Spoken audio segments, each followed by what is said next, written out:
애미 애비도 없는 집안하고는 절대 안 됩니다. 상견례 자리에서 예비 사돈이 던진 한마디였습니다. 솔직히 몇 년 뒤면 어르신 병원 신세 질 텐데 우리 딸이 개고생밖에 더 하겠어요? 날카로운 말들이 식탁 위로 쏟아졌습니다. 조용히 앉아있던 70대 할머니는 그 순간 아무 말도 하지 않았습니다. 손자를 위해 숨겨온 것들을 어떻게든 묻어두려 했습니다. 하지만 집에 돌아온 그날 밤 결국 30년 동안 잠들어 있던 거대한 복수심이 깨어났습니다. 그리고 며칠 뒤 그 가족의 인생이 하나씩 조용히 박살나기 시작했습니다. 오늘도 사연 지금 시작합니다. 한복집 문을 열고 들어서자 지우는 코를 킁킁거리며 냄새를 맡았습니다. 빳빳한 풀 냄새와 은은한 비단 냄새가 섞여 마치 오래된 보물 창고에 들어온 듯 했습니다. 지우는 할머니의 팔짱을 끼고 한복집으로 들어갔습니다. 할머니, 여기가 제 친구가 강력 추천한 곳이에요. 정말 예쁘게 잘해준다고 소문이 자자해요. 지훈의 말에 영숙은 옅은 미소를 지으며 고개를 끄덕였습니다. 영숙의 시선이 매장 한 구석에 우아하게 걸려있는 진분홍색 한복에 닿았습니다. 그때 카운터에 앉아있던 한복집 사장이 자리에서 일어났습니다. 50대 중반의 사장은 영숙을 위아래로 한번 훑어보더니 눈을 동그랗게 뜨며 말했습니다. 아이고 어르신, 안녕하세요. 무슨 좋은 일로 오셨어요? 할머니 상견례 한복 맞추러 왔어요. 저희 할머니께 제일 좋은 걸로 해주세요. 지훈의 말에 사장은 아 하고 탄성을 내뱉으며 손뼉을 쳤습니다. 아이고, 귀한 손자 며느리 만나러 가시는구나. 그럼 당연히 제일 좋은 걸로 해드려야죠. 잠시만요. 사장은 황급히 매장 안쪽으로 걸어갔습니다. 잠시 후 사장은 오색 찬란한 비단 원단 여러 장을 품에 안고 나타났습니다. 지훈의 눈이 휘둥그레졌습니다. 이건 명주실로 짠 최고급 원단이에요. 원단만 봐도 벌써 품격이 느껴지지 않습니까? 사장의 설명에 지훈은 눈을 반짝이며 할머니에게 말했습니다. 할머니, 이거 정말 예쁘죠? 이걸로 하시면 좋겠어요. 영숙은 고개를 저으며 손사래를 쳤습니다. 아이고, 나는 그런 거 필요 없어. 지훈아, 이건 너무 비싸 보여서 부담스러워. 영숙의 말에 지훈은 할머니의 손을 꼭 잡으며 애원하듯 말했습니다. 할머니, 돈 걱정은 하지 마세요. 제가 할머니께 해드리고 싶은 거예요. 예쁜 한복 입고 가셔야 저도 기가 살죠. 사장이 옆에서 거들었습니다. 맞아요, 어르신. 첫인상이 얼마나 중요한데요. 영숙은 잠시 고민하는 표정을 지었습니다. 그녀의 눈은 자연스럽게 화려한 원단 대신 차분하고 은은한 색감의 원단에 머물렀습니다. 이건 어떨까? 너무 튀지도 않고 그렇다고 너무 수수하지도 않고 딱 중간인 것 같은데. 영숙은 은은한 연분홍색 원단을 손가락으로 가리키며 말했습니다. 지우는 아쉬운 표정을 숨기지 못했습니다. 할머니, 그것보다는 아까 그게 훨씬 더 예뻤는데. 지훈아, 상견례는 너무 튀는 것보다 단정하고 우아한 게 최고야. 할머니는 이 정도가 제일 보기 좋아. 영숙의 단호한 말에 지우는 더 이상 고집을 부리지 못했습니다. 사장도 영숙의 선택이 의아한 듯 고개를 갸웃거렸습니다. 그래도 어르신, 한 번뿐인 상견례인데 조금 더 화사한 색으로 하시는 게 좋지 않으실까요? 영숙은 부드럽지만 확신에 찬 목소리로 대답했습니다. 괜찮아요. 이걸로 할게요. 내 눈에는 이게 제일 곱네요. 지우는 할머니가 자신 때문에 일부러 덜 비싼 한복을 고른다고 생각했습니다. 지우는 할머니의 손을 조심스럽게 잡고 말했습니다. 할머니, 저 때문에 혹시 마음에 없는 거 고르시는 거면. 제가 죄송해서 그래요. 정말 괜찮으니까 가장 마음에 드는 걸로 하셔도 돼요. 영숙은 그런 지훈의 손을 마주 잡고 환하게 웃었습니다. 지훈아, 내 마음이 정말 이렇단다. 이 정도만 해도 충분히 예쁜데 뭘. 내 마음 씀씀이만으로도 할머니는 너무 행복해. 사장은 영숙의 단호함에 더 이상 권하지 않았습니다. 사장은 기다렸다는 듯 줄자를 꺼내 들고 영숙에게 말했습니다. 그럼 어르신, 치수 좀 재겠습니다. 이쪽으로 서보시겠어요? 영숙은 사장이 안내하는 자리에 섰습니다. 사장은 숙련된 손길로 어깨와 팔, 허리 치수를 꼼꼼하게 쟀습니다. 어깨선이 곧으시네요.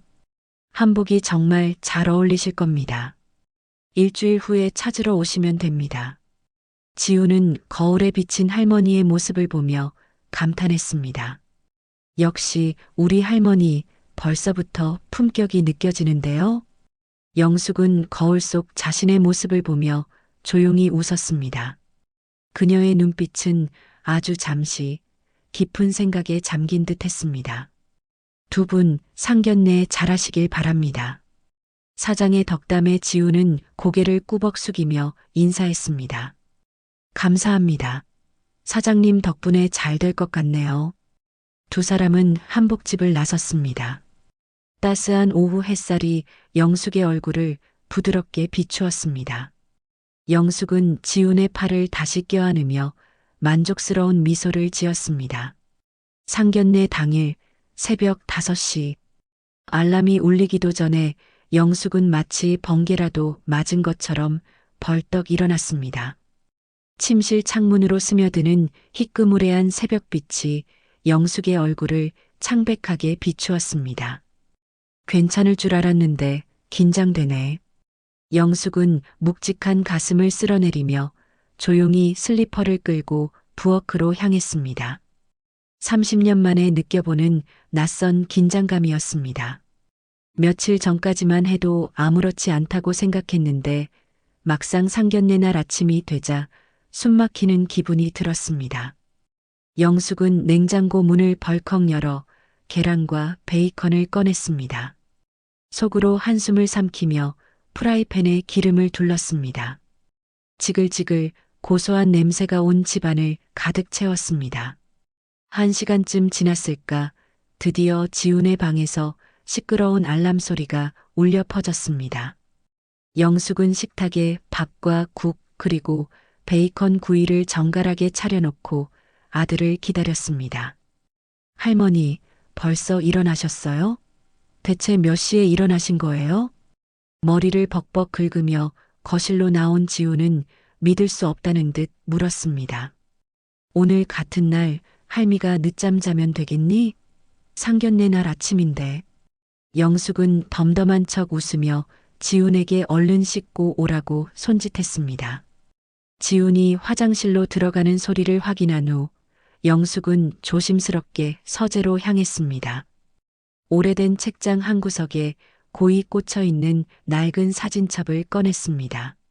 사진첩의 첫 장에는 영숙의 아들과 며느리의 젊은 시절 사진이 붙어 있었습니다. 사진 속 두 사람은 서로를 바라보며 환하게 웃고 있었습니다. 영숙은 사진 속 아들과 며느리의 얼굴을 손가락으로 쓸어내리며 혼잣말했습니다. 지훈이가 드디어 제 짝을 찾았네. 좋은 사람 만났으니 하늘에서 부디 편히 지켜봐다오. 그녀는 사진첩을 다시 제자리에 꽂아 넣었습니다. 바로 그때 말끔한 정장 차림의 지훈이 서재로 들어섰습니다. 어색하게 넥타이를 매는 모습이 영락없는 어린아이 같았습니다. 아이고, 우리 지훈이가 이렇게 다 컸네. 엄마가 있었더라면 얼마나 좋아했을까. 영숙의 말에 지훈은 거울을 보며 어설픈 넥타이 매듭을 고쳤습니다. 할머니, 수연이네 가족은 정말 좋은 분들이에요. 아버지는 작은 회사 운영하시고 어머니는 옷가게 하신대요. 아고, 그래. 우리 지훈이 아주 복받았네. 영숙은 지훈의 머리를 쓰다듬으며 대견한 듯 웃었습니다. 할머니가 저를 이렇게 훌륭하게 키워주셨으니 분명 좋게 봐주실 거예요. 당연하지. 우리 지훈이 정도면 아주 훌륭한 녀석이지. 영숙은 활짝 웃었지만 마음 한구석이 서늘했습니다. 지훈은 식탁에 앉아 허겁지겁 밥을 먹기 시작했습니다. 수연이가 할머니 만날 생각에 잠도 설쳤대요. 제가 할머니 자랑을 엄청 많이 했거든요. 내가 대체 무슨 자랑할 게 있다고? 할머니가 얼마나 저를 사랑으로 키워주셨는지, 제가 얼마나 행복하게 자랐는지 이야기해 줬어요. 영숙은 말없이 지훈의 머리를 쓰다듬었습니다. 아침을 다 먹은 지훈은 방으로 들어가 넥타이를 다시 고쳐 매고 있었습니다. 영숙은 자신의 방으로 들어가 일주일 전 맞춰온 한복을 꺼냈습니다. 화려하지 않은 연분홍색 한복은 마치 물감을 풀어놓은 듯 영숙의 얼굴을 은은하게 비추었습니다. 그때 방 밖에서 지훈의 목소리가 들려왔습니다. 할머니, 이제 다 되셨어요? 얼른 가야죠. 영숙은 마지막으로 흐트러진 머리를 매만지고 방문을 활짝 열었습니다. 한복을 입은 영숙을 본 지훈은 눈이 휘둥그레졌습니다. 할머니, 진짜 고우시다. 고맙다, 이놈아. 영숙은 지훈의 말에 환하게 웃었습니다. 택시가 상견례 장소를 향해 출발하자 지훈은 창밖을 보며 신이 난 듯 제잘거렸습니다. 할머니, 제가 수연이랑 만난 지 벌써 2년이나 됐어요. 어이구, 벌써 그렇게 됐나? 네. 그런데 시간이 지날수록 알겠더라고요. 이 사람이다. 착하고 배려심도 많고 무엇보다 저를 진심으로 아껴주는 사람이에요. 지훈의 목소리에는 설렘과 행복이 가득했습니다. 영숙은 그런 지훈을 물끄러미 바라보았습니다. 영숙의 가슴은 따뜻해졌지만 동시에 차가운 불안감이 밀려왔습니다. 택시는 소리 없이 상견례 장소인 한정식 집을 향해 달려갔습니다. 택시가 멈추자 지훈은 빛의 속도로 먼저 내려 영숙에게 손을 내밀었습니다. 할머니, 조심해서 내리세요. 그때 한정식 집 입구에 서 있던 세 사람의 시선이 영숙에게로 향했습니다. 수연은 한달음에 달려와 지훈의 팔짱을 끼고 영숙에게 꾸벅 인사를 했습니다. 오빠, 왔어? 할머님, 안녕하세요. 이수연입니다. 이렇게 직접 뵙게 되어 영광이에요. 수연은 영숙의 손을 덥석 잡고 환하게 웃었습니다. 영숙도 덩달아 따뜻하게 웃었습니다. 반가워요, 수연 씨. 지훈이한테 얘기 많이 들었어요. 영숙은 수연의 반짝이는 눈을 보며 진심으로 기뻤습니다. 수연은 그런 할머니의 마음을 아는 듯 뒤로 물러서며 부모를 소개했습니다. 할머님, 이쪽은 저희 부모님이세요. 수연의 어머니인 이미경은 조용히 영숙을 훑어보았습니다. 단정하지만 수수한 한복 차림에 이미경의 입술이 미묘하게 굳어졌습니다. 안녕하세요. 수연이 엄마 이미경입니다. 이미경의 목소리는 정중했지만 영숙을 위아래로 훑는 시선에는 묘한 실망감이 서려 있었습니다. 영숙은 미경의 시선을 느끼고 애써 태연한 척 웃었습니다. 수연의 아버지 이정호가 한 발짝 앞으로 다가와 허리를 숙였습니다. 처음 뵙겠습니다. 이정호입니다. 김영숙입니다. 귀한 따님, 이렇게 잘 키워주셔서 감사합니다. 영숙이 정중하게 고개를 숙이자 이정호는 영숙의 수수한 한복을 보며 속으로 생각보다 소박하시네라고 생각했습니다. 그 미묘한 분위기를 눈치챈 수연은 억지로 웃으며 말했습니다. 그럼 이제 들어가실까요? 방 예약해놨어요. 일행은 조용히 룸으로 향했습니다. 영숙과 이미경 사이에 어색한 침묵이 흘렀습니다. 룸에 들어서자 깔끔하게 차려진 상이 눈에 들어왔습니다. 이미경은 재빠르게 영숙에게 윗자리를 권했습니다. 어르신, 이쪽에 앉으세요. 편하게 식사하셔야죠. 고맙습니다. 영숙이 자리에 앉자 이미경은 영숙의 손동작과 자세를 유심히 살폈습니다. 영숙은 상대방의 시선을 의식하면서도 몸에 밴 예의를 잃지 않으려 노력했습니다. 그때 직원이 물을 따르러 들어왔습니다. 주문하신 한정식 곧 가져다 드리겠습니다. 직원이 나가자 수연은 양쪽 가족의 어색함을 풀기 위해 노력했습니다. 할머님, 여기 음식이 정말 맛있대요. 오빠가 추천해 준 곳인데 맛집이더라고요. 그래요? 지훈이가 좋은 곳을 잘 아는가 보네요. 분위기도 깔끔하고 좋네요. 영숙은 억지로 웃으며 대답했습니다. 지훈은 겸연쩍은 듯 머리를 긁었습니다. 아니에요. 회사 사람들이 추천해 줬어요. 음식이 하나둘씩 상에 올라왔습니다. 나물무침, 김치, 생선구이가 차례로 놓이자 이미경이 젓가락을 들며 지훈에게 물었습니다. 지훈 씨 사시는 곳이 성북동이라고 했죠? 집은 혹시 몇 평이나 돼요? 엄마. 수연은 놀라 이미경을 불렀습니다. 하지만 이미경은 뻔뻔하게 고개를 돌리지 않았습니다. 수연의 아버지인 이정호가 분위기를 바꾸려 애쓰며 지훈에게 물었습니다. 지훈 씨는 어느 회사에 다니시나요? 아, 저 대성종합상사에 다닙니다. 아, 거기 큰 회사네요. 그런데 이정호는 잠시 머뭇거리더니 조심스럽게 말했습니다.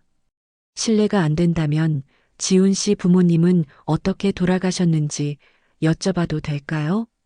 갑작스러운 질문에 식탁 위가 순간적으로 조용해졌습니다. 영숙은 잠시 말을 멈추고 굳은 얼굴로 답했습니다. 교통사고로 먼저 갔습니다. 그래서 제가 지훈이를 키웠습니다. 영숙의 말에 이미경과 이정호는 서로 눈을 마주치며 미묘한 표정을 지었습니다. 이미경은 그 틈을 놓치지 않고 다시 물었습니다. 아, 그러셨군요. 그럼 어르신께서는 지금은 일을 하고 계시는지요? 특별히 하는 일은 없어요. 은퇴했습니다. 은퇴라. 그럼 예전에는 어떤 일을 하셨나요? 저희가 그런 것까지 수연이한테 듣지를 못해서. 영숙은 더 이상 깊은 이야기를 하고 싶지 않은 듯 단순하게 대답했습니다. 그냥 평범하게 직장 생활했습니다. 영숙의 답변에 이미경의 표정은 점점 더 어두워졌습니다. 구체적인 답변을 피하는 영숙의 태도가 의심스러웠던 것입니다. 그때 메인 요리인 갈비찜과 전복구이가 상에 올랐습니다. 지훈 씨, 정말 훌륭하게 잘하셨네요. 그런데 앞으로 경제적인 계획은 어떻게 되는지. 수연은 부모의 끝없는 질문에 당황해하며 재빨리 끼어들었습니다. 아빠, 엄마, 일단 식사부터 하시죠. 음식 시켰어요. 수연의 만류에도 불구하고 이미경은 영숙의 옷차림, 말투, 그리고 표정까지 예리하게 살폈습니다. 영숙은 자신을 평가하듯 바라보는 이미경의 시선을 느끼고 불안감에 휩싸였습니다. 식탁 위는 음식 냄새로 가득했지만 그 안의 공기는 점점 차갑게 얼어붙었습니다. 식탁 위 음식들이 거의 비워졌을 무렵 이미경이 수저를 내려놓았습니다. 그리고는 한치의 망설임도 없이 영숙을 똑바로 보며 질문을 던졌습니다. 어르신, 아까 지훈이 부모님이 일찍 돌아가셨다고 하셨는데 혹시 유전병이라도 있으셨던 건가 해서요. 지훈이 아버지는 어떤 일을 하셨는지 좀 더 자세히 여쭤봐도 될까요? 영숙은 숟가락을 든 채로 멈칫했습니다. 그녀의 얼굴에 미묘한 긴장감이 스쳐 지나갔습니다. 영숙은 애써 평온한 표정을 지으며 대답했습니다. 질병이 있었던 건 아니고 교통사고였어요. 지훈이 부모도 평범한 회사원들이었습니다. 아, 그러셨군요. 그럼 혹시 남겨주신 재산이나 그런 것들은 어떻게 되는지. 이미경의 질문은 점점 더 노골적으로 변했습니다. 지우는 당황한 얼굴로 수연의 어머니를 바라보며 끼어들었습니다. 어머님, 그런 건 지금 중요한 문제가 아닌 것 같아요. 그때 이정호가 대화에 적극적으로 참여했습니다. 아니죠, 지훈 씨. 이런 것들은 미리 알아둬야 합니다. 결혼이라는 게 두 사람만의 문제가 아니니까요. 이정호는 영숙을 향해 고개를 돌리며 말을 이어갔습니다. 어르신, 실례지만 현재 경제 상황은 어떻게 되세요? 지훈 씨가 혼자서 생활비를 다 감당하고 있는 건가요? 영숙은 이미 상대방의 의도를 파악한 듯 차분하게 대답했습니다. 우리 지훈이가 워낙 착해서 저를 잘 챙겨주긴 하지만 저도 그동안 모아둔 게 꽤 있어서 괜찮습니다. 지훈이가 장가가면 제가 손 벌릴 일은 없을 테니 걱정 안 하셔도 돼요. 영숙의 말에 이미경은 기다렸다는 듯 날선 질문을 던졌습니다. 모아두신 게 있다고 하시니 대략 어느 정도인지 알 수 있을까요? 저희도 확실하게 알아야 하니까요. 엄마, 그런 건 나중에 따로 이야기하면 되잖아요. 수연은 이미경의 팔을 잡고 속삭였습니다. 하지만 이미경은 수연의 손을 뿌리치며 굳은 얼굴로 말했습니다. 수연아, 이런 건 지금 확실히 해둬야 해. 나중에 돈 문제로 갈등이라도 생기면 어쩌려고. 지우는 더 이상 참지 못하고 자신의 상황을 설명했습니다. 저는 대기업에 다니고 있고 급여도 안정적입니다. 지금 할머니와 둘이 사는데 충분하고 적금도 꾸준히 들고 있습니다. 이정호는 고개를 끄덕이면서도 못마땅한 표정을 숨기지 않았습니다. 지훈 씨 직장은 괜찮아 보입니다. 하지만 문제는 집안 배경이죠. 집안 배경이요? 지훈은 어이가 없다는 듯 눈살을 찌푸렸습니다. 이미경은 그 틈을 타 직설적으로 말했습니다. 솔직히 말씀드리면 부모님도 안 계시고 집안 내력도 확실하지 않잖아요. 우리가 어떻게 믿고 귀한 딸을 맡겨야 할지. 이미경의 말에 영숙의 얼굴이 굳어졌습니다. 영숙은 목소리를 낮추며 차갑게 되물었습니다. 지금 저희 집안에 대해 의심하시는 건가요? 의심한다는 게 아닙니다. 미리 알아둬야 한다는 거죠. 혹시 남겨두신 빚이라도 있으면 어떡하냐고요. 이미경의 목소리가 날카롭게 변했습니다. 지우는 분노를 참지 못하고 자리에서 살짝 몸을 일으키며 소리쳤습니다. 어머님, 아버님 말씀이 좀 지나치신 것 같습니다. 할머니도 계신 자리에서 이정호는 손을 들어 지훈을 제지했습니다. 지훈 씨, 진정해요. 우리도 딸을 생각해서 하는 말이죠. 우리 집안 체면도 있는데 그런 부분은 저와 나중에 따로 상의하셔도 될 것 같습니다. 수연은 지훈과 부모 사이에서 이러지도 저러지도 못하며 안절부절 못했습니다. 이미경은 다시 영숙을 똑바로 쳐다보며 말했습니다. 어르신, 기분 나쁘게 생각하지 마세요. 저희 입장에서는 확실하게 알고 싶은 것뿐이에요. 영숙은 고개를 들고 침착하게 반문했습니다. 대체 뭘 확실하게 알고 싶으시다는 건가요? 경제적 능력? 집안 배경? 아니면 혹시라도 숨기고 있는 문제라도 있는지? 이미경의 질문에 영숙은 깊은 한숨을 내쉬며 대답했습니다. 저희에게 특별히 숨길 일은 없습니다. 그저 이 녀석을 부족함 없이 잘 키웠다고 자부할 뿐입니다. 하지만 부모도 없는 환경에서 자란 아이가. 이미경은 말을 멈췄습니다. 그 순간 식탁 위는 차갑게 얼어붙었습니다. 수연은 부모의 과도한 질문에 당황했지만 섣불리 나서지 못하고 눈치만 보고 있었습니다. 이미경의 표정은 이미 굳어진 상태였습니다. 영숙은 상대방의 변화하는 태도와 날선 질문들에 불안감이 최고조에 달했습니다. 팽팽한 긴장감이 식당 룸을 가득 채웠습니다. 이미경이 마침내 인내심의 끈을 놓았습니다.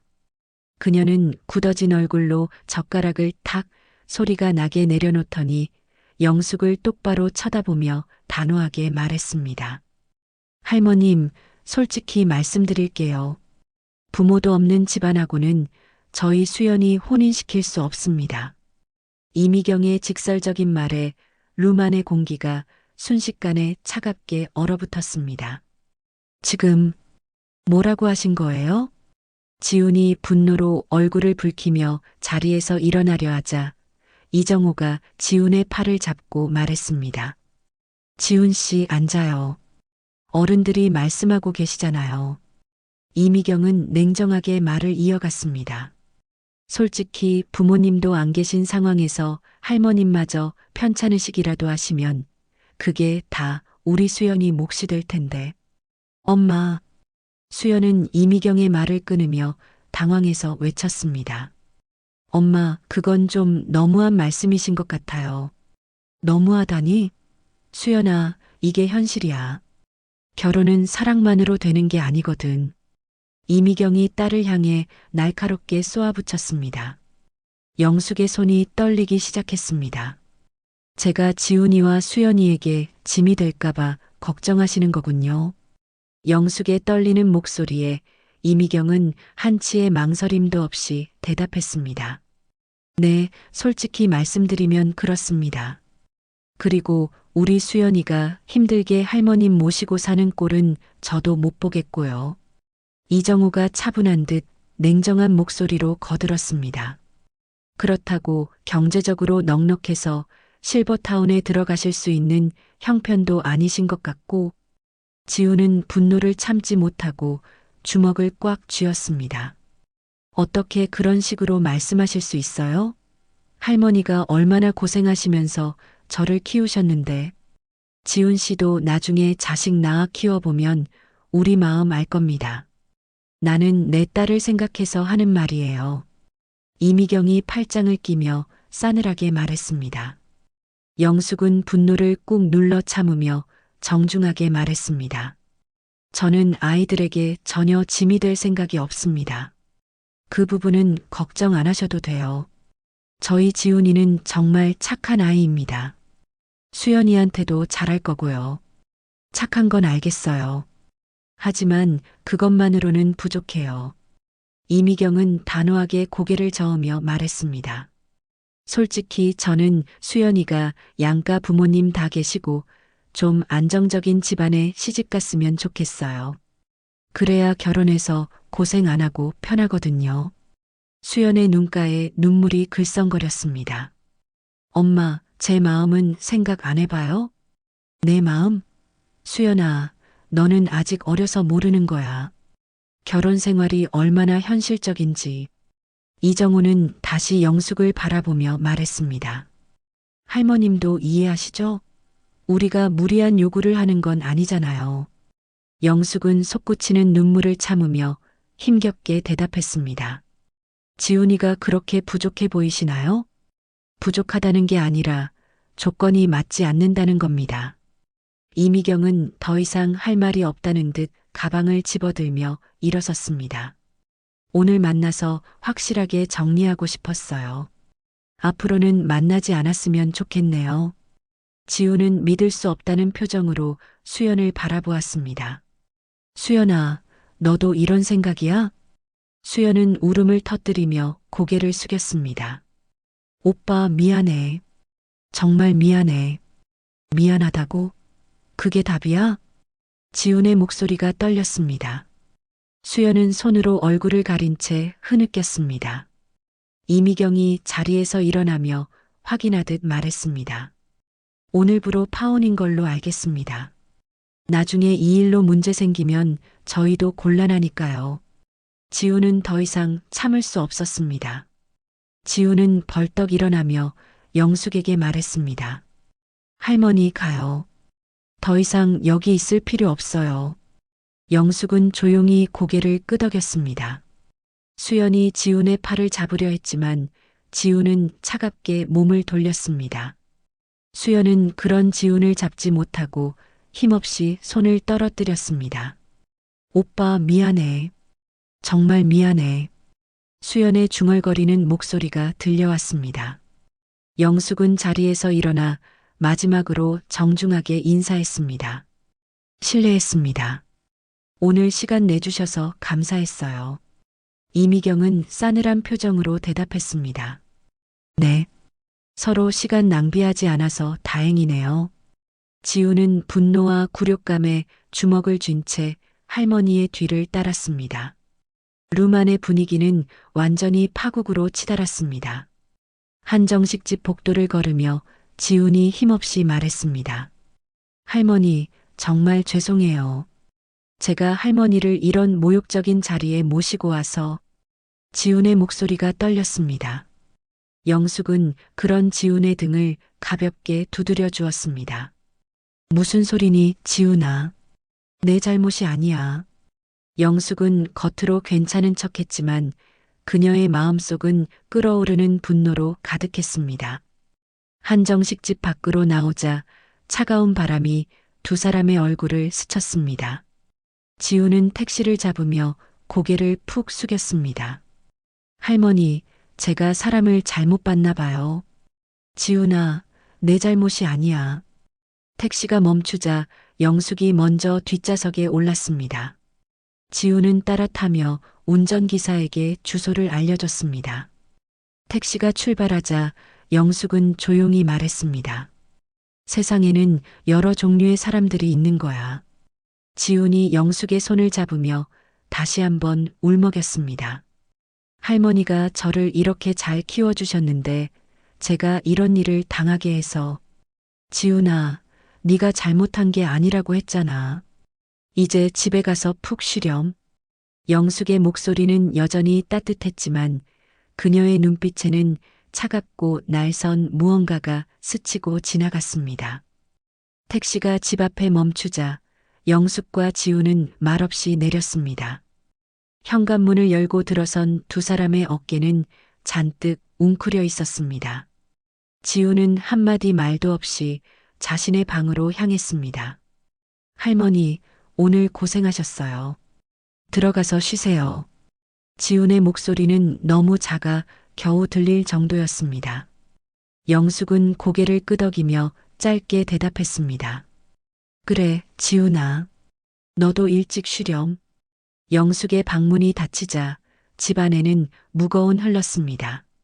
평소에는 온기로 가득 찼던 거실이 오늘은 낯설 만큼 차가웠습니다.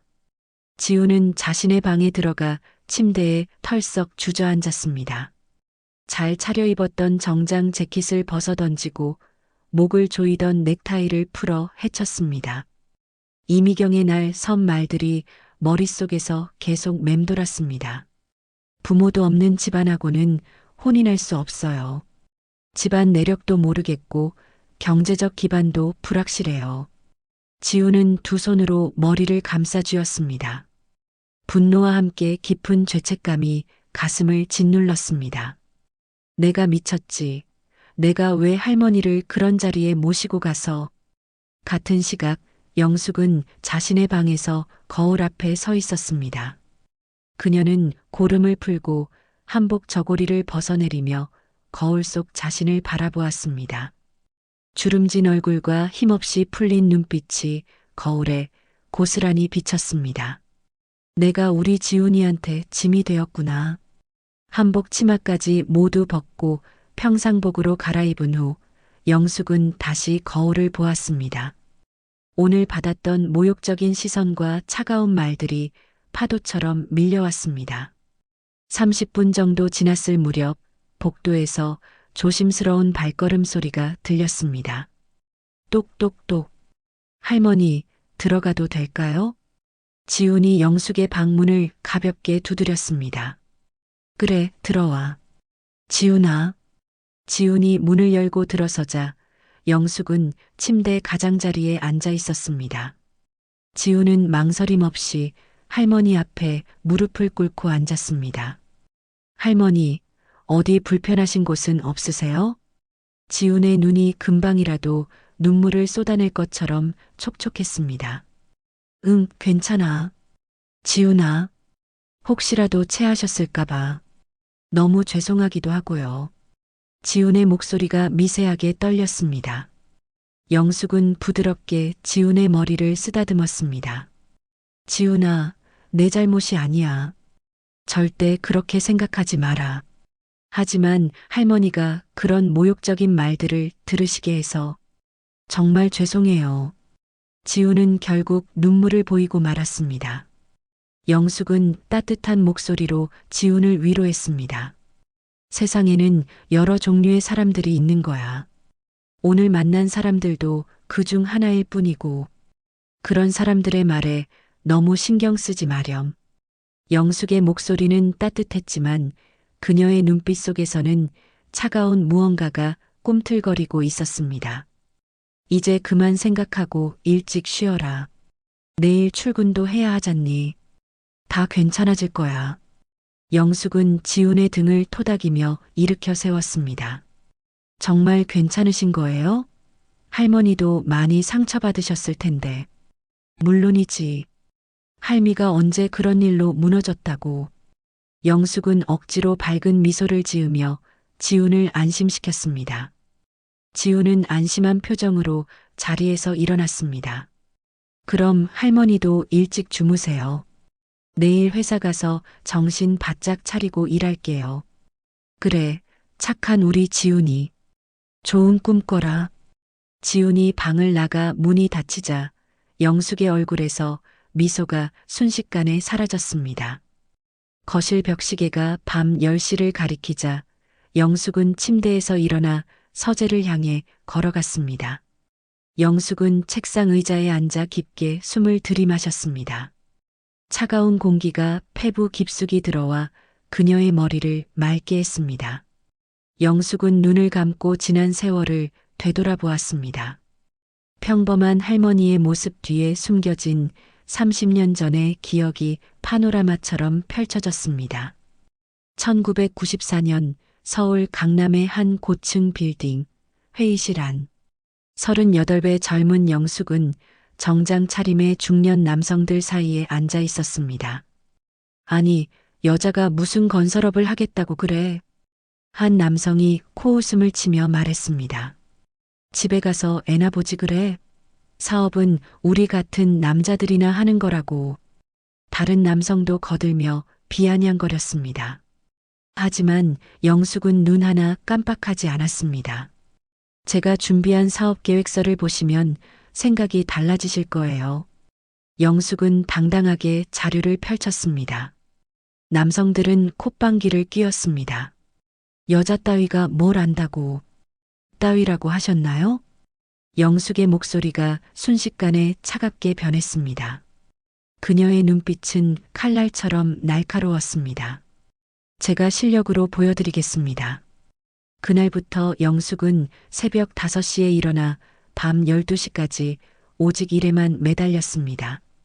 몇 달 후 영숙은 같은 회의실에서 똑같은 남성들을 마주했습니다.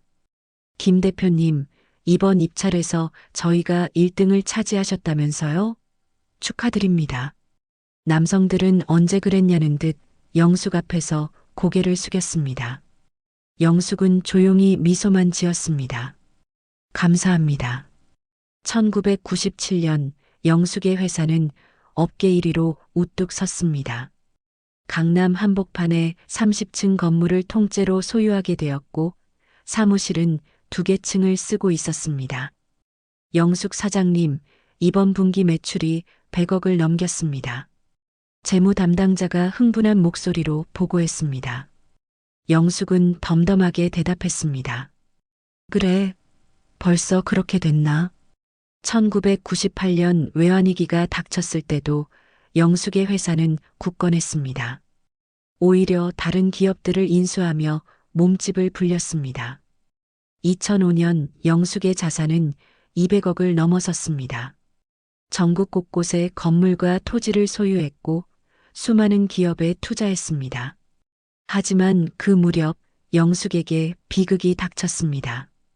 2009년 어느 비 오는 밤, 영숙은 병원 응급실 복도에 털썩 주저앉았습니다. 보호자이신가요? 의사가 다가와 물었습니다. 영숙은 고개를 들지 못하고 힘겹게 말했습니다. 네, 저희 아들이랑 며느리가 어떻게. 유감스럽게도. 의사의 말이 끝나기도 전에 영숙의 세상이 무너져 내렸습니다. 장례식장에서 7살짜리 어린 지우는 영숙의 손을 꼭 잡고 물었습니다. 할머니, 엄마랑 아빠는 언제 와? 지훈의 맑고 순수한 눈동자를 보자 영숙은 눈물을 삼키며 지훈을 품에 안았습니다. 지훈아, 이제 할머니랑 둘이 살자. 그날 영숙은 중대한 결심을 했습니다. 모든 사업을 정리하고 오직 지훈만을 위해 살기로 한 것입니다. 회장님, 정말 은퇴하시는 겁니까? 이렇게 그만두시긴 너무 아깝습니다. 비서가 믿지 못하겠다는 듯 물었습니다. 영숙은 창밖을 바라보며 말했습니다. 그래. 이제 다른 일이 더 중요해. 모든 지분을 신탁으로 돌리고 나는 손자만 키울 거야. 영숙은 모든 재산을 신탁회사에 맡기고 조용히 자취를 감추었습니다. 그 후 15년 동안 영숙은 오직 지훈만을 위해 살았습니다. 새벽마다 일어나 아침밥을 차리고 학교에 데려다주고 밤늦게까지 숙제를 봐주었습니다. 할머니, 저 때문에 힘드시죠? 중학생이 된 지훈이 영숙의 얼굴을 보며 물었습니다. 무슨 소리니? 할미는 지훈이가 있어서 행복해. 영숙은 지훈의 머리를 쓰다듬었습니다. 지훈이 성장하며 보여준 효심과 따뜻한 마음씨는 영숙의 가장 큰 자부심이었습니다. 그때 영숙이 눈을 떴습니다. 과거의 기억들이 생생하게 되살아난 순간들이었습니다. 영숙은 주먹을 꽉 쥐고 자리에서 일어났습니다. 그녀의 눈빛은 한없이 차갑게 변했습니다. 내 손자를 모욕한 것은 절대 용서할 수 없어. 영숙은 책상 서랍을 열었습니다. 안에는 낡은 가죽 수첩이 들어 있었습니다.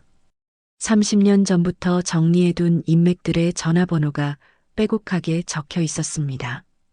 은행장, 대기업 회장, 언론사 사주들의 이름이 줄을 이었습니다.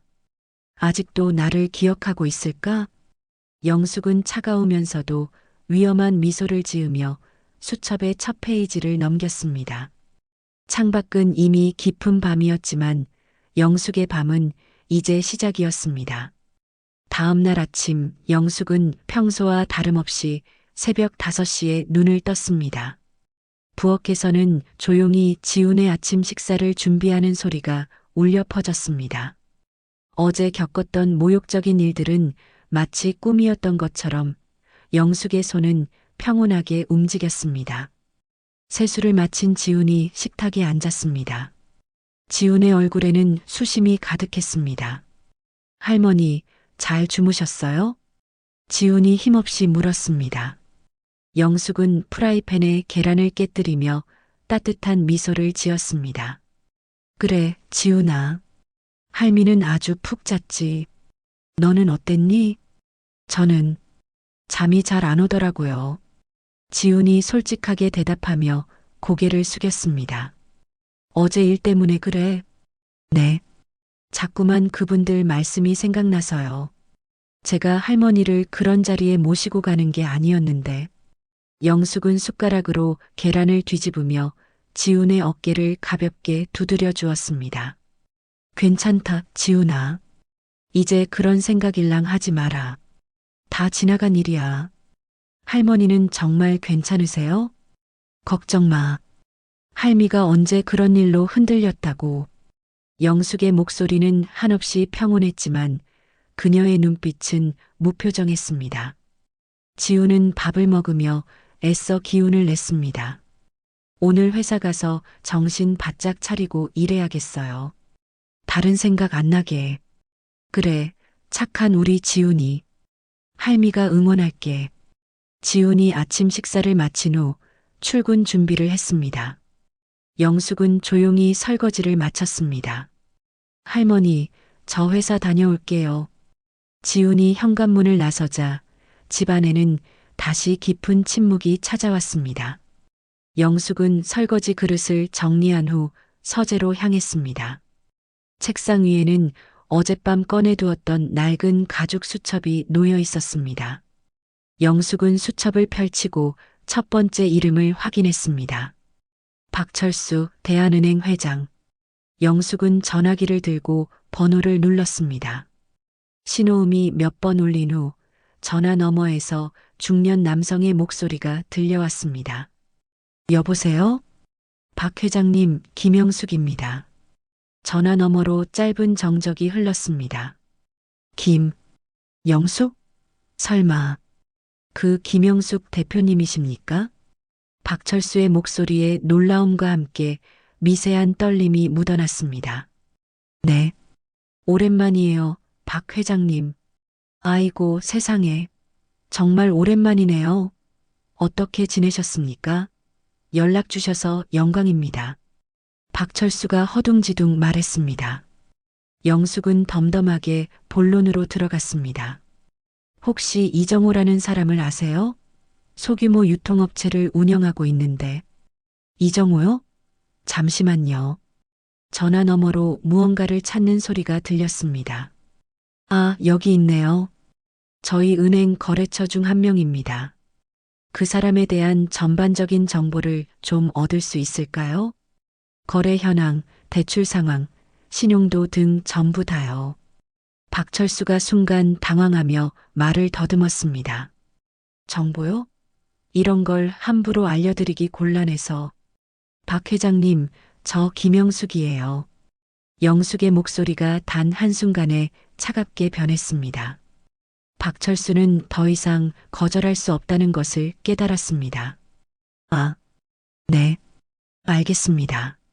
제가 바로 알아보고 연락드리겠습니다. 고맙습니다.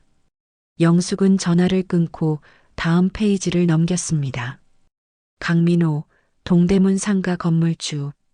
영숙은 다시 전화기를 들었습니다. 여보세요, 강 사장님? 김영숙입니다. 전화 너머로 같은 반응이 이어졌습니다. 영숙은 단숨에 본론을 꺼냈습니다. 동대문에서 부티크를 운영하는 이미경이라는 사람 아시나요? 이미경이요? 네, 알죠. 저희 건물 임차인 중 한 명이에요. 그 사람의 임대차 계약이 다음 달에 만료된다고 들었어요. 네, 맞습니다. 아직 재계약 여부는 결정되지 않았고요. 영숙이 만족스럽게 미소 지었습니다. 그렇다면 재계약을 거부해 주세요. 네. 갑자기 왜요? 저희가 먼저 거부하면 안 되는데. 자세한 이유는 묻지 마세요. 그냥 김영숙의 부탁이라고 생각해 주시면 됩니다. 강민호는 잠시 머뭇거리더니 결국 고개를 숙였습니다. 알겠습니다. 재계약 거부하겠습니다. 고맙습니다. 영숙은 세 번째 전화를 걸었습니다. 이번에는 아파트 건설회사 사장이었습니다. 모든 통화를 마친 영숙은 의자에 등을 기댔습니다. 그녀의 손에는 펜이 들려 있었고 수첩에는 복잡한 계획들이 적히고 있었습니다. 이정호, 은행 대출 심사 강화, 거래처 계약 해지. 이미경, 임대차 계약 거부, 건물 매매 압박. 이씨 가족, 사회적 고립. 영숙의 표정에는 30년 전 비즈니스 세계를 주름잡던 냉철함이 되살아나 있었습니다. 이제 시작이야. 영숙이 조용히 중얼거렸습니다. 창밖으로 따뜻한 오후 햇살이 쏟아져 들어왔지만 서재 안의 공기는 얼음장처럼 차가웠습니다. 이틀 후 오전 10시. 이정호는 작은 유통업체 사무실에 앉아 서류를 정리하고 있었습니다. 책상 위에는 재고 리스트와 계약서가 잔뜩 쌓여 있었습니다. 그때 전화벨이 요란하게 울렸습니다. 네, 대성유통입니다. 이정호는 밝은 목소리로 전화를 받았습니다. 하지만 상대방의 목소리는 어딘가 딱딱하게 굳어 있었습니다. 사장님, 저 한국투자개발 김 과장입니다. 아, 김 과장님, 무슨 일로 전화하셨어요? 이정호는 반가운 마음으로 물었지만 상대방은 한숨을 쉬며 답했습니다. 죄송한 말씀을 드려야 할 것 같습니다. 네, 죄송한 말씀이라니. 이정호의 표정이 순간적으로 굳어졌습니다. 저희가 약속했던 투자건 말입니다. 상부의 결정이라 투자를 취소하게 되었습니다. 취소요? 아니, 계약서도 다 준비했는데 이게 무슨 말씀이세요? 이정호는 당황해서 자리에서 벌떡 일어났습니다. 정말 죄송합니다. 구체적인 이유는 말씀드리기 어렵습니다. 김 과장님, 이건 너무 갑작스럽지 않습니까? 이정호는 절박하게 물었지만 상대방은 죄송하다는 말만 남기고 전화를 끊었습니다. 이정호는 멍하니 전화기를 내려놓고 고개를 갸웃거렸습니다. 이상하네. 어제까지만 해도 문제 없다고 했는데 불안한 마음을 다잡으려 했지만 30분 후 또 다른 전화가 걸려왔습니다. 사장님, 저 동서식품 구부장입니다. 아, 구부장님, 안녕하세요? 사장님, 저희 계약건 때문에 연락드렸는데요. 저희가 이번 달부터 계약을 해지하기로 결정했습니다. 이정호의 가슴이 불길하게 뛰기 시작했습니다. 해지요? 갑자기 왜요? 이정호의 목소리가 떨렸습니다. 회사 방침이 바뀌었습니다. 죄송합니다. 구 부장님, 저희가 5년 동안 거래했잖아요. 최소한 이유라도 정확히 알려주세요. 상부에서 내린 결정이라 저도 자세한 사정은 모릅니다. 정말 죄송합니다. 전화가 끊어지자 이정호는 머리를 감싸쥐었습니다. 도대체 무슨 일이야? 귀신이라도 씌인 건가? 점심시간이 지나자 세 번째 전화가 왔습니다. 사장님, 신세계물산 박 이사입니다. 이정호는 전화를 받자마자 다급하게 물었습니다. 박 이사님 혹시 저희 계약 해지 연락 주시는 거 아니시죠? 어떻게 하셨어요? 박 이사의 말에 이정호의 얼굴이 창백하게 질렸습니다. 정말 해지하시는 겁니까? 네, 죄송합니다. 이정호는 더 이상 물어볼 힘도 없다는 듯 멍하니 전화를 끊었습니다. 가는 시각, 동대문 부티크에서 이미경은 손님에게 옷을 권하고 있었습니다. 어머니, 이 옷 어떠세요? 이 치마가 고객님 피부에 찰떡이네요. 이미경은 활짝 웃으며 손님을 응대했습니다. 그때 건물주 강민호가 심각한 표정으로 매장 안으로 들어섰습니다. 이미경 사장님, 잠깐 이야기 좀 할까요? 강민호의 표정을 본 이미경은 가슴이 철렁 내려앉았습니다. 네, 무슨 일이세요?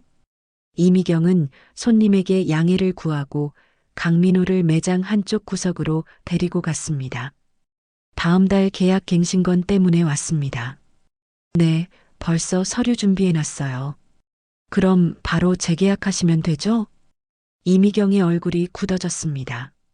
그게 재계약이 어려울 것 같습니다. 네, 어려우시다니요? 갑자기 왜요? 지금까지 아무 말씀 없으셨잖아요. 여기 자리 잡았는데 이제 와서 어디로 가라고요? 이미경은 당황해서 말을 잇지 못했습니다. 강민호는 이미경의 시선을 피하며 중얼거렸습니다. 상황이 좀 바뀌어서요. 건물을 다른 용도로 사용해야 할 것 같아서요. 사장님, 저희가 5년간 한 번도 월세 미룬 적 없이 성실하게 임대료 냈잖아요. 제가 임대료 더 올려드릴게요. 얼마든지요. 임대료 문제가 아닙니다. 이미 결정된 일이라서 정말 죄송해요. 강민호는 고개를 숙이고 매장을 나갔습니다. 이미경은 망연자실한 표정으로 바닥에 주저앉았습니다. 그날 저녁 7시 수연의 가족은 식탁에 둘러앉았습니다. 식탁에는 평소와 달리 무거운 분위기가 흘렀습니다. 이정호는 한숨을 내쉬며 말했습니다. 오늘 투자 취소됐어. 이유도 제대로 안 알려주고. 투자 취소?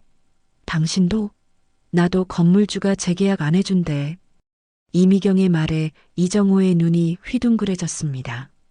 이 모든 게 어떻게 다 하루 만에 일어나지? 이정호의 눈빛이 차갑게 변했고 점점 거대한 파도가 자신들을 향해 다가오고 있음을 깨닫고 있었습니다. 일주일이 지난 화요일 오후, 이미경은 평소와 다름없이 문화센터에 도착했습니다. 로비에 들어서자마자 이미경은 익숙한 얼굴을 발견하고 반갑게 손을 흔들었습니다. 순이야, 안녕. 하지만 친구인 정수는 이미경을 보자마자 표정이 어색하게 굳었습니다. 미경아, 안녕. 이미경이 다가가자 정수는 한 발짝 뒤로 물러섰습니다. 미경아, 오늘 모임 취소됐어. 뭐? 취소라니? 왜? 이미경은 의아한 얼굴로 물었습니다. 갑자기 다들 일이 생겼다고 하더라고. 미안해.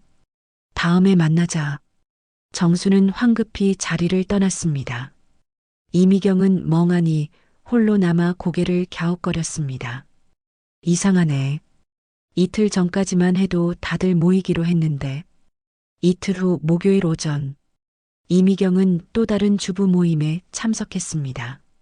평소 친하게 지내던 언니들이 모여 있었지만 모임 분위기는 싸늘했습니다.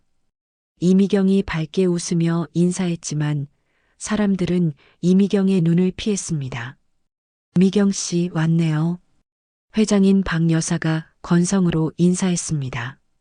이미경이 자리에 앉자 주변 사람들이 조금씩 거리를 두었습니다.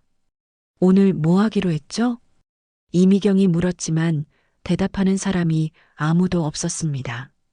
박 여사는 시계를 보며 말했습니다. 그냥 간단히 차나 마시고 헤어져요. 벌써요? 아직 2시도 안 됐는데. 이미경은 당황했습니다. 오늘은 일찍 끝내는 게 좋을 것 같아요. 결국 모임은 어색하게 끝났습니다. 이미경이 뒤돌아 나갈 때 등 뒤로 수군거리는 소리가 들렸습니다. 요즘 미경 씨네 집안 난리도 아니라잖아. 그러니까 우리 신랑도 절대 어울리지 말라고 신신당부하더라니까. 이미경은 그 대화 속에서 뭔가가 단단히 잘못되어 가고 있음을 느끼고 있었습니다. 같은 시각 이정호는 오랜 사업 파트너인 김 사장과 점심 약속을 잡았습니다. 형님, 오랜만이에요. 이정호가 반갑게 악수를 청했지만 김 사장은 악수를 피하며 어색하게 답했습니다. 응, 왔어? 요즘 어떻게 지내세요? 그냥 뭐, 바쁘게 지내지. 김 사장은 계속해서 손목시계를 확인했습니다. 형님, 제가 좋은 사업 아이템이 있는데 같이 해보면 어떨까 해서요. 이정호가 조심스럽게 말을 꺼냈습니다. 하지만 김 사장은 난감한 표정을 지었습니다. 정호야, 미안한데 요즘 내가 여유가 없어. 그래도 한번 들어보세요. 이번 거는 정말 대박이거든요. 미안한데 오늘은 급한 일이 생겨서 다음에 천천히 이야기하자. 김 사장은 서둘러 나가버렸고 이정호는 혼자 앉아 어리둥절한 표정을 지었습니다. 그날 저녁 이정호는 은행을 방문했습니다. 과장님, 대출건으로 왔습니다. 아, 이 사장님. 앉으세요. 은행 직원은 서류를 꺼내보더니 난감한 표정을 지었습니다. 그런데 문제가 좀 있습니다. 문제요? 대출 심사가 갑자기 까다로워졌습니다. 규정이 바뀌어서요. 아니, 지난번에는 문제 없다고 하셨잖아요. 갑자기요? 이정호가 따져 묻자 직원은 어깨를 으쓱하며 말했습니다. 네, 상부 지시라서요. 추가 서류가 필요하고 심사 기간도 길어질 것 같습니다. 이정호는 한숨을 쉬었습니다. 최소 한 달은 보셔야 할 겁니다. 그날 밤 수연의 가족은 거실에 모였습니다. 모두 지친 얼굴이었습니다. 이상해. 정말 이상해. 이미경이 소파에 털썩 앉으며 말했습니다. 뭐가 이상해요? 수연이 물었습니다. 친구들이 갑자기 나를 피하기 시작했어. 모임에서도 대화도 안 하려고 하고, 이정호도 고개를 끄덕였습니다. 나도 마찬가지야. 사업 파트너들이 만나기를 꺼려하고 전화도 피하더라. 수연은 불안하게 말했습니다. 저도 요즘 동료들이 좀 이상해요. 점심 먹자고 하면 바쁘다고 하고, 회식 때도 저만 빼고 따로 모이는 것 같아요. 세 사람은 서로를 바라보며 공포에 질렸습니다. 이건 우연이 아니야. 이정우가 심각한 목소리로 말했습니다. 그럼 뭐라는 거예요? 이미경이 떨리는 목소리로 물었습니다. 누군가 의도적으로 우리 집안을 망하게 하려고 작정한 것 같아. 수연이 눈을 크게 뜨며 물었습니다. 누가요? 왜요? 이정호는 깊은 생각에 잠겼습니다. 모든 게 그 상견례 이후에 시작됐어. 설마 그 할머니가? 이미경이 믿을 수 없다는 듯 말했습니다. 말도 안 돼. 그 할머니가 뭐라고. 하지만 가족들의 불안감은 점점 더 커져만 갔습니다. 모든 방면에서 동시에 벌어지는 알 수 없는 일들의 수연의 가족은 점차 숨막히는 공포를 느끼기 시작했습니다. 한 달이 흐른 목요일 오후, 이정호는 예전 회사 동료인 인사 담당자 최 과장을 만났습니다. 과장님, 오랜만입니다. 아, 정호야. 어떻게 지내? 두 사람은 맥주잔을 부딪혔습니다. 이정호는 맥주를 한 모금 마신 후 조심스럽게 물었습니다. 과장님, 혹시 요즘 투자 업계에서 특별한 일 없었나요? 투자 취소가 갑자기 많아졌다든가. 글쎄, 별다른 얘기는 못 들었는데 최 과장은 고개를 갸웃거렸습니다. 혹시 누군가 압력을 넣었다든가 하는 소문은 없었고요? 압력? 무슨 압력? 최 과장의 의아해하는 표정에 이정호는 자신의 상황을 구체적으로 설명했습니다. 저희 회사에 투자하기로 했던 곳들이 갑자기 다 취소해서요. 이유도 명확하게 안 알려주고. 최 과장은 곰곰이 생각하더니 입을 열었습니다. 요즘 상부에서 지시가 많이 내려오긴 해. 어떤 지시요? 구체적인 건 모르겠는데 특정 업체들과는 거래를 조심하라는 식으로. 이정호의 눈이 번뜩였습니다. 특정 업체요? 응.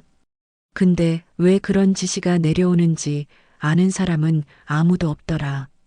이정호는 무언가 연결되고 있다는 것을 직감했습니다. 한편 수요일 저녁, 수연은 지훈에게 전화를 걸었지만 신호음만 계속 울릴 뿐 받지 않았습니다. 수연은 답답한 마음에 문자를 보냈습니다. 오빠, 꼭 만나서 할 이야기가 있어. 연락 줘. 하지만 지훈에게서 답장은 오지 않았습니다. 다음 날 퇴근 시간, 수연은 지훈의 회사 앞에서 하염없이 기다렸습니다. 드디어 지훈이 나오자 수연은 지훈에게 달려가 소리쳤습니다. 오빠. 지훈은 수연을 보고 발걸음을 멈췄지만 그의 표정은 차갑게 굳어 있었습니다. 여긴 뭐하러 왔어? 오빠, 꼭 할 말이 있어. 제발 한 번만 들어줘. 할 말? 우리 사이에 무슨 할 말이 남아있는데? 오빠, 우리 집이 이상해졌어. 모든 게 꼬이고 있어. 수연이 지훈의 팔을 잡자 지훈은 차갑게 손을 뿌리쳤습니다. 할머니가 뭐? 또 할머니 탓이야? 그만해. 더 이상 듣고 싶지 않아. 지훈은 그대로 뒤돌아 걸어갔고 수연은 그 자리에 멍하니 서 있었습니다. 목요일 오후, 이미경은 부티크 건물주 강민호를 찾아갔습니다. 사장님 계세요? 이미경이 부동산 사무실에 들어가자 직원이 물었습니다. 네, 무슨 일이세요? 동대문에서 부티크 운영하는 이미경입니다. 사장님 좀 뵐 수 있을까요? 아, 사장님은 출장 가셔서요. 한동안 안 계실 것 같아요. 이미경이 당황하며 물었습니다. 연락처라도 주시면 안 될까요? 급한 일이라서. 죄송합니다. 규정상 개인 연락처는 드릴 수 없어요. 금요일 오전 이정호는 예전 사업가인 김 사장을 찾아갔습니다. 사장님, 정호입니다. 도움을 요청하러 왔습니다. 이정호의 말에 김 사장은 난감한 표정을 지었습니다. 정호야, 미안한데 요즘 우리도 여유가 없어서. 사장님, 예전에 제가 도와드렸던 거 기억하시죠? 조금만 도와주시면. 김 사장은 고개를 저으며 거절했습니다. 정호야, 정말 미안해. 요즘 상황이 좋지 않아서. 한 달이 지나면서 수연의 가족은 모든 방면에서 사회적으로 고립되었습니다. 도움을 요청할 곳도 기댈 곳도 없었습니다. 그날 저녁 세 사람은 거실에 모여 앉았습니다. 더 이상은 못 버티겠어. 이정우가 지친 목소리로 말했습니다. 나도 부티크 문 닫아야 할 것 같아. 이미경이 한숨을 쉬었습니다. 수연이 절망적으로 물었습니다. 도대체 누가 우리한테 이런 일을 하는 거예요? 이정우가 결심한 듯 단호하게 말했습니다. 김영숙 할머니에 대해서 제대로 알아봐야겠어. 엄마, 아직도 그 할머니 때문이라고 생각해요? 수연이 믿기지 않는다는 듯 물었습니다. 아무리 생각해도 이상하잖아. 내일부터 본격적으로 알아볼 거야. 수연의 가족은 점점 깊어지는 절망 속에서 마지막 실마리를 찾기 위해 발버둥 치기 시작했습니다. 토요일 오후 이정호는 집 서재에서 낡은 잡지들을 정리하고 있었습니다. 오래된 경제지를 하나씩 손에 들고 버리려던 참이었습니다. 이것들 다 언제 버리지? 이정호가 중얼거리며 1995년 경제주간지를 펼쳤습니다. 순간 그의 손이 멈췄습니다. 큼직한 헤드라인이 이정호의 눈에 들어왔습니다. 여성 경영인의 신화, 김영숙 대표 인터뷰. 이정호는 기사를 자세히 들여다보았습니다. 흑백 사진 속에는 정장을 입은 중년 여성이 당당한 모습으로 서 있었습니다. 이 사람, 어디서 본 것 같은데? 이정호가 사진을 더 가까이 가져다 보았습니다. 이정호의 눈이 휘둥그레졌습니다. 이정호는 의자에서 벌떡 일어났습니다. 사진 속 여성은 영락없는 젊은 시절의 김영숙이었습니다. 이 사람이 지훈이 할머니라고? 이정호는 떨리는 손으로 기사를 읽기 시작했습니다. 김영숙 대표는 불과 10년 만에 업계 1위 건설회사를 일궈낸 입지전적 인물이다. 이정호의 얼굴이 점점 창백하게 질렸습니다. 건설업계 1위? 이정호는 기사를 계속 읽어내려갔습니다. 김 대표는 현재 전국 주요 도시의 30여 개 건물을 소유하고 있으며 금융계와의 폭넓은 인맥으로 업계에서 여왕이라 불리고 있다. 이정호는 그 자리에 주저앉아 머리를 감쌌습니다. 세상에, 이게 다 무슨 일이야? 그때 거실에서 TV를 보던 이미경이 남편의 이상한 소리를 듣고 서재로 달려왔습니다. 여보, 무슨 일이야? 갑자기 왜 그래?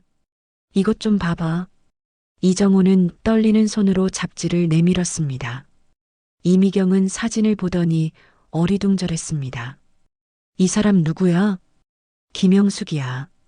김영숙? 김영숙이 누군데? 아, 설마 지훈 씨 할머니?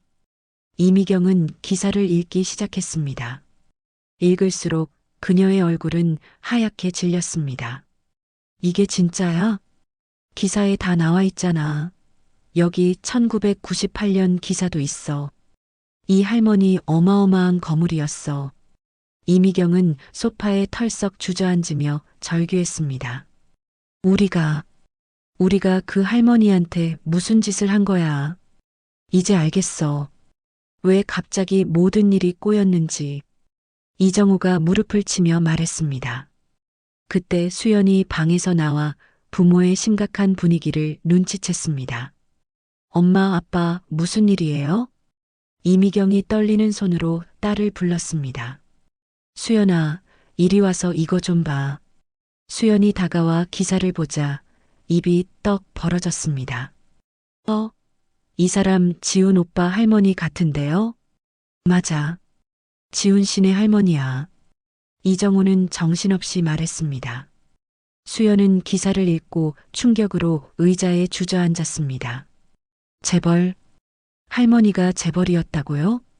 어마어마한 재벌이었어. 이미경이 머리를 감싸며 말했습니다. 이정호는 다른 기사들을 더 찾아봤습니다.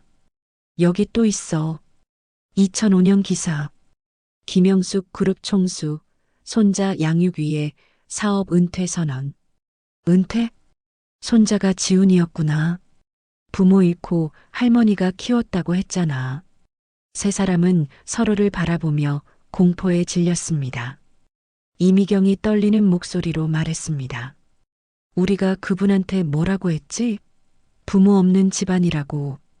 집안 내력을 모르겠다고. 이정호는 얼굴을 손으로 가렸습니다. 수연은 울먹이며 덧붙였습니다.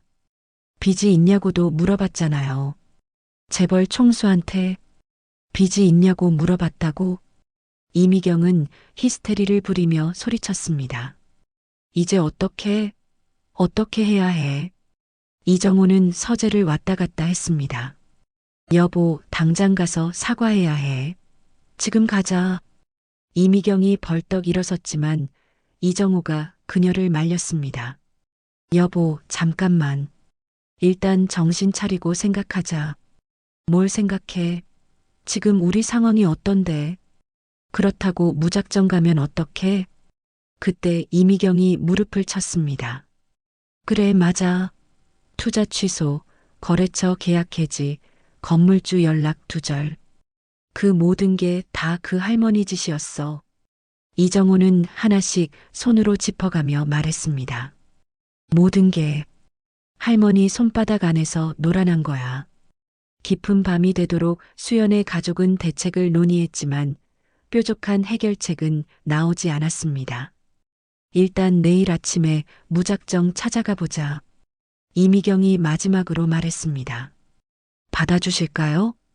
수연이 불안한 표정으로 물었습니다. 받아주시든 안 받아주시든 가봐야 해. 이정호가 단호하게 대답했습니다. 세 사람은 밤새도록 잠을 이루지 못했습니다. 일요일 오전 9시 이미경은 거울 앞에서 평소보다 훨씬 정성스럽게 화장을 했습니다. 가장 점잖고 정중해 보이는 옷을 꺼내 입고 머리를 단정하게 빗어 넘겼습니다. 여보, 정말 갈 거야? 이정호가 문가에 기대어 걱정스럽게 물었습니다. 이미경은 립스틱을 바르며 거울 속 자신을 바라보았습니다. 안 가면 어떡해? 이대로 망할 수는 없잖아. 이미경의 목소리는 단호했습니다. 무릎 꿇고라도 빌어야지. 이미경은 가방을 들고 결연한 표정을 지었습니다. 성북동으로 향하는 택시 안에서 이미경은 계속 손을 비비며 중얼거렸습니다. 뭐부터 사과해야 하지? 죄송하다는 말을 100번은 해야 할 텐데. 택시가 영숙의 집 앞에 멈춰 섰습니다. 조용한 골목에 자리 잡은 2층 단독주택은 마치 다른 세상처럼 평화로워 보였습니다. 이미경은 대문 앞에서 한참을 망설였습니다. 하나, 둘, 셋. 이미경은 용기를 내어 초인종을 눌렀습니다. 띵동. 잠시 후 영숙이 문을 열고 나왔습니다. 집에서 입는 편안한 평상복 차림이었지만 그 표정은 한 달 전 상견례 때와는 사뭇 달랐습니다. 누구세요? 영숙의 목소리는 차갑게 가라앉아 있었습니다. 이미경은 그 자리에 무릎을 꿇었습니다. 저 수연이 엄마예요. 정말 죄송합니다. 영숙은 이미경의 갑작스러운 행동에 놀라 팔짱을 끼며 내려다보았습니다. 일어나세요. 동네 사람들 다 나오겠어요. 할머님께서 용서해 주실 때까지 안 일어날 거예요. 이미경은 울먹이며 바닥에 이마를 댔습니다. 무슨 용서요?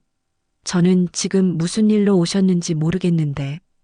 영숙은 시치미를 떼며 냉담하게 말했습니다. 이미경의 목소리가 떨렸습니다. 저희가 정말 잘못했어요. 그때 상견례 때 너무 무례했어요. 아, 그때 일이요? 벌써 한 달도 넘었는데 왜 갑자기 오셨는지. 이미경은 눈물을 흘리며 말했습니다. 저희가 할머님께서 누구신지 몰랐어요. 누구라고요? 할머니가 김영숙 대표님이시잖아요. 영숙의 표정이 미묘하게 변했습니다. 옛날 기사를 봤어요. 이미경이 흐느끼며 대답했습니다. 영숙은 한 걸음 뒤로 물러서며 말했습니다. 그래서 오신 거군요. 제가 돈이 많은 것 같으니 오신 건가요? 정말 몰랐어요. 만약 알았다면 어쨌을 건데요? 영숙이 차갑게 반문했습니다. 이미경은 말문이 막혔습니다. 알았다면 지훈이를 환대했을 거라는 말씀이세요? 사람의 가치를 돈으로 판단한다는 말씀이네요. 영숙의 목소리에 분노가 섞였습니다. 이미경은 더욱 고개를 숙였습니다. 아니에요. 그런 뜻이 아니라. 그럼 무슨 뜻인데요? 영숙은 팔짱을 낀 채 이미경의 대답을 기다렸습니다. 저희가 너무 어리석었어요. 이미경이 절규하듯 말했습니다. 어리석은 정도가 아니죠. 당신들은 한 사람의 존재 자체를 모욕했어요. 할머님, 제발 한 번만 용서해 주세요. 이미경이 영숙의 발치에 매달렸습니다. 영숙은 이미경을 내려다보며 조용히 말했습니다. 내 손자를 모욕한 것은 용서할 수 없어요. 한 사람의 가치를 지방과 돈으로만 판단하는 오만함. 그에 대한 결과를 받으시는 겁니다. 영숙의 목소리가 얼음장처럼 차가웠습니다. 이미경이 울부짖으며 애원했습니다. 모든 걸 되돌려 주세요. 저희가 뭐든지 할게요. 되돌린다고요? 영숙이 비웃듯 말했습니다. 지훈이가 받은 상처도 되돌릴 수 있나요? 당신들이 상처 준 내 손자의 마음은요? 할머님, 정말 후회하고 있어요. 후회는 이미 늦었어요. 영숙이 단호하게 말했습니다. 이미경은 바닥에 이마를 대며 매달렸습니다. 저희 가족이 다 망했어요. 회사도 가게도 다 문 닫았어요. 그게 저랑 무슨 상관인가요? 이미경이 감정이 북받쳐 소리쳤습니다. 할머님이 하신 거잖아요. 영숙이 차가운 미소를 지었습니다. 제가 뭘 했다고요? 증거라도 있나요? 저는 조용히 손자랑 살고 있을 뿐이에요. 영숙이 집 안으로 들어가려 하자 이미경이 급히 일어나 영숙의 치맛자락을 붙잡았습니다. 할머님, 제발 한 번만요. 영숙이 차갑게 말하며 이미경의 손을 뿌리쳤습니다. 사람은 한 번 보면 알 수 있어요. 당신들 같은 사람은 절대 변하지 않아요. 영숙은 마지막 말을 남기고 집 안으로 들어갔습니다. 문이 쾅 하고 닫혔습니다. 이미경은 닫힌 문 앞에서 한참을 서 있다가 결국 절망에 빠진 채 그 자리에 주저앉았습니다. 화요일 오후 수연은 휴대폰을 손에 든 채 한참을 망설였습니다. 떨리는 손으로 마지막 희망을 걸고 지훈의 번호를 눌렀습니다. 뚜뚜뚜. 신호음이 몇 번 울린 후 지훈이 전화를 받았습니다. 뭐야? 지훈의 목소리는 얼음처럼 차가웠습니다. 오빠, 나야 수연이. 또 뭐야? 할 말 없다고 했잖아. 오빠, 제발 한 번만 만나줘. 정말 마지막이야.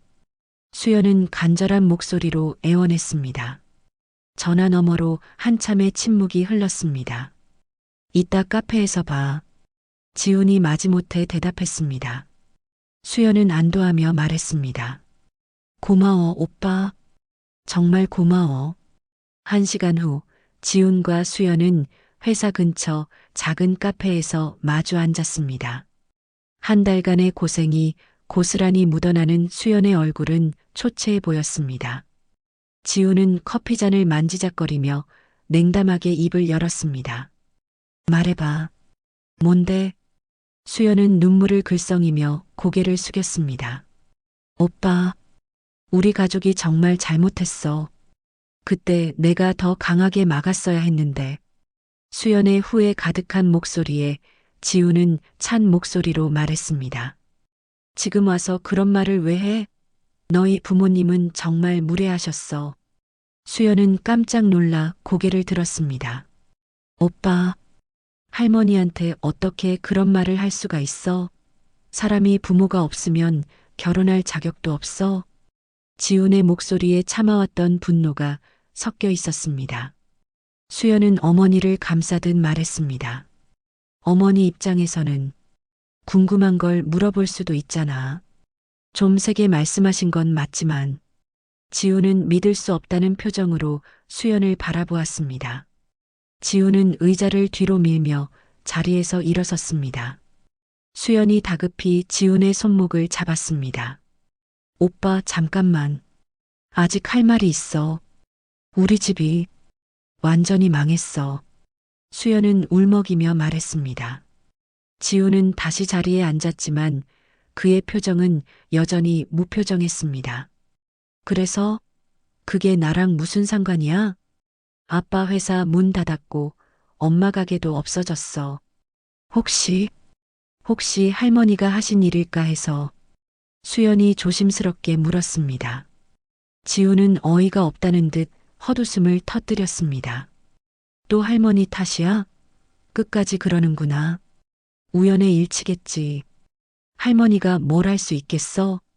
지우는 비웃으며 말했습니다. 수연은 눈물을 훔치며 변명했습니다. 나도 어쩔 수 없었어. 부모님이 너무 강하게 나오시니까. 또 어쩔 수 없었다는 핑계네. 매번 그런 식으로 도망치잖아. 지훈의 목소리가 차갑게 가라앉았습니다. 수연이 울부짖으며 지훈을 붙잡으려 했지만 지훈은 이미 카페를 나가고 있었습니다. 오빠. 수연의 절규가 뒤에서 들려왔지만 지훈은 한 번도 뒤돌아보지 않았습니다. 수연은 혼자 남겨진 채 테이블에 엎드려 눈물을 쏟아냈습니다. 주변 사람들의 시선이 따가웠지만 수연은 아무것도 신경 쓸 수 없었습니다. 모든 것을 잃었다는 절망감만이 그녀의 가슴을 짓눌렀습니다. 그날 저녁 지훈이 집에 돌아와 거실 소파에 털썩 앉았습니다. 영숙이 부엌에서 저녁 준비를 하다가 지훈의 지친 표정을 보고 다가왔습니다. 지훈아, 무슨 일 있었니? 영숙이 지훈 옆에 앉으며 부드럽게 물었습니다. 할머니, 수연이를 만났어요. 지훈이 고개를 숙이며 대답했습니다. 그래, 뭐라고 하던? 사과하더라고요. 자기네 가족이 잘못했다고. 지훈이 한숨을 쉬며 말했습니다. 영숙이 지훈의 등을 가볍게 두드려줬습니다. 그래서 내 마음은 어떠니? 이미 끝난 일이에요. 돌이킬 수 없어요. 지훈이 단호하게 말했습니다. 영숙이 잠시 침묵하다가 입을 열었습니다. 지훈아, 할머니가 고백할 게 있어. 고백이요? 지훈이 고개를 들어 할머니를 바라봤습니다. 할머니가 예전에 사업을 했었어. 영숙이 조심스럽게 말을 시작했습니다. 사업이요? 어떤 사업? 꽤 큰 회사를 운영했었지. 영숙의 목소리에 자부심이 묻어났습니다. 지훈이 놀란 표정을 지었습니다. 진짜요? 할머니가? 그래. 30년 전까지는 김영숙이라는 이름이 업계에서 꽤 유명했어. 영숙이 미소를 지으며 말했습니다. 그럼 할머니가 부자셨다는 말씀이에요? 부자 정도가 아니었지. 재벌이라고 불렸거든. 영숙이 담담하게 대답했습니다. 지훈이 입을 떡 벌렸습니다. 할머니가 재벌이었다고요. 그런데 내 아들, 며느리 죽고 나서 다 정리했어.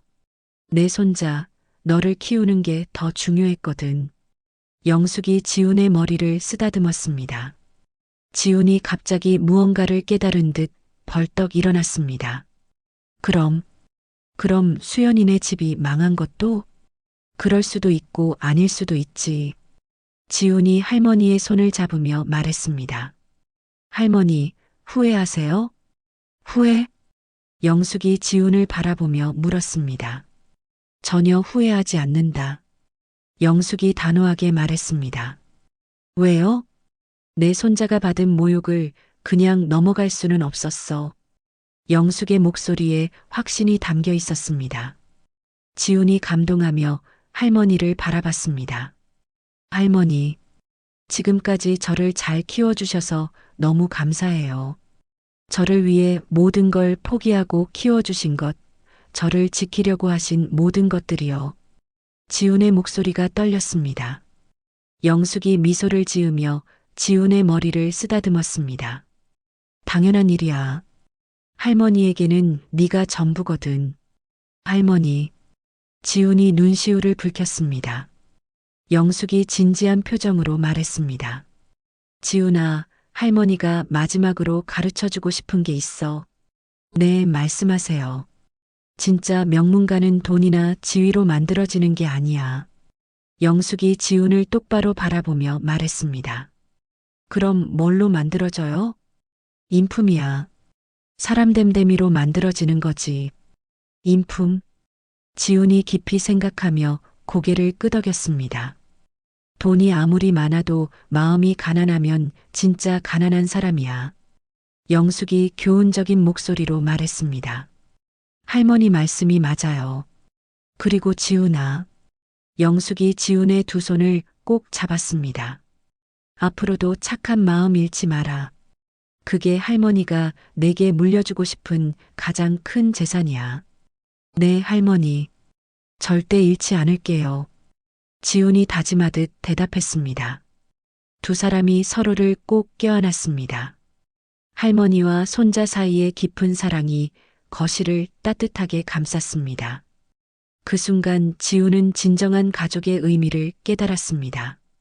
한편 멀지 않은 곳에서 수연의 가족은 어두운 거실에 모여 앉아 있었습니다. 아무도 말이 없었지만 모두의 마음속에는 깊은 후회가 자리 잡고 있었습니다. 이미경이 작은 목소리로 중얼거렸습니다. 우리가 정말 잘못했구나. 하지만 이미 돌이킬 수 없는 일이었습니다. 영숙과 지훈의 집에서는 평범한 저녁 시간이 흘렀습니다. 두 사람은 함께 차를 마시며 소소한 일상 이야기를 나눴습니다. 거창하지 않지만 진심이 담긴 대화, 따뜻한 관심과 배려가 오가는 시간이었습니다. 지훈은 그제야 깨달았습니다. 진정한 행복은 멀리 있는 게 아니라 바로 이 순간 할머니와 함께하는 평범한 일상 속에 있다는 것을. 오늘 이야기 어떠셨나요? 혹시 끝까지 함께 해주신 분이 계시다면 잘 들었다고 댓글 하나만 남겨주세요. 여러분에게도 따뜻하고 빛나는 날들이 찾아올 거예요. 구독과 좋아요는 다음 이야기를 이어가는 큰 힘이 됩니다.